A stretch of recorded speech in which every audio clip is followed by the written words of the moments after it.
हिमाचल में सही साबित हुई देव भविष्यवाणी। समेच के पास में ही फिर से फटा बादल। श्रीखंड महादेव का रास्ता भी गायब हो जाएगा।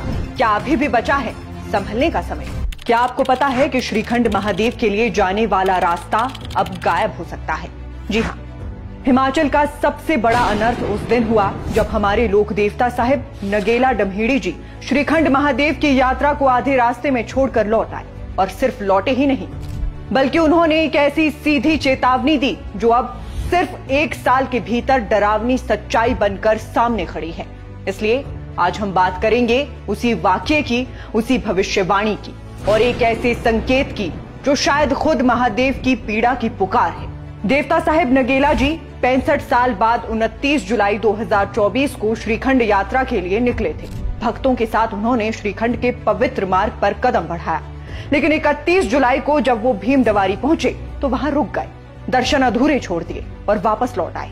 और उसी दिन बागी पुल, समेज और घानवी में जमकर तबाही हुई। 2 अगस्त 2024 को जब वो वापस जाओ गांव लौटे और माता चलाशनी जी के मंदिर में पहुंचे तो लोगों ने सवाल किया, देवता जी आप महादेव के दरबार तक पहुंचे क्यों नहीं? तो माली ने देवता की ओर से जो जवाब दिया वो सुनकर सब सन्न रह गए। देवता ने कहा, जो त्रासदी आई है वो तो सिर्फ नाखून की खरोंच है। असली प्रकोप तब आएगा जब श्रीखंड के मार्ग ही मिटा दिए जाएंगे। अगर भक्त और समाज नहीं संभले तो महादेव तक पहुंचने का रास्ता ही गायब कर दिया जाएगा। और अब 30 जून 2025 को ये भविष्यवाणी एक हकीकत बनकर टूट पड़ी है। रामपुर की पंचायत सरपारा के सिकासेरी गांव में, जो कि समेच के बिल्कुल पास है, वहां सुबह करीब 3 बजे बादल फटा। दर्जनों घर मलबे में दबे, खेत बहे और एक बार फिर श्रीखंड मार्ग पर मौत की बारिश बरसी। याद रहे, पिछले साल इसी समेज में 36 लोगों की जान गई थी और अब लगातार 2 सालों से इस इलाके में तबाही। लोग इसे देव चेतावनी का प्रभाव मान रहे हैं। इस सब की जड़ में एक और गहरी बात छिपी है और वो है नैन सरोवर की गंदगी। देवता नगेला डम्हीड़ी जी ने बताया है कि श्रीखंड मार्ग पर गंदगी, लालच और अपवित्रता इतनी बढ़ चुकी है कि नैन सरोवर जैसे पवित्र जल में भी मैल भर गया है। ये वही जल है जिसमें देवता स्नान करके खुद को शुद्ध करते हैं ताकि महादेव से मिल सके।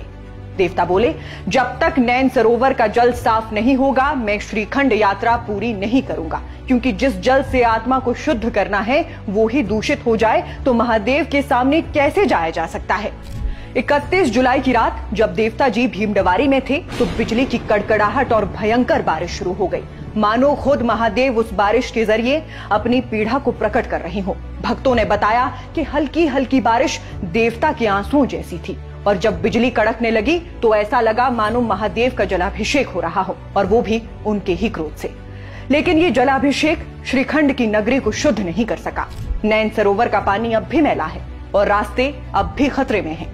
इसलिए देवता जी ने आगे जाने से मना कर दिया और महादेव से वचन लेकर लौट आए कि जब हालात सुधरेंगे तब फिर से यात्रा होगी। अब देवता नगेला डम्हीड़ी जी ने 10 पड़े के लोगों को सख्त आदेश दिए हैं, यात्रा करो, सफाई करो, नहीं तो इसका खामियाजा सिर्फ हिमाचल नहीं पूरे श्रद्धालु समाज को भुगतना पड़ेगा। क्योंकि बात सिर्फ रास्ते के मिटने की नहीं है, बात महादेव के धाम की है। एक ऐसे धाम की जहां हर साल हजारों लोग श्रद्धा लेकर पहुंचते हैं, लेकिन अगर हमने उसे अपवित्र कर दिया तो शायद वो हमें बुलाना ही बंद कर दे। आज जब सिकासेरी में तबाही आई, रामपुर और कुल्लू क्षेत्र फिर से डरा और श्रीखंड मार्ग पर फिर से कुदरत का कहर टूटा, तो हर किसी की जुबान पर एक ही बात है, देवता जी ने जो कहा था वो सच हो रहा है। कुल मिलाकर कहें तो अब ये चेतावनी नहीं, जिम्मेदारी बन चुकी है। बाकी अब फैसला हमारा है।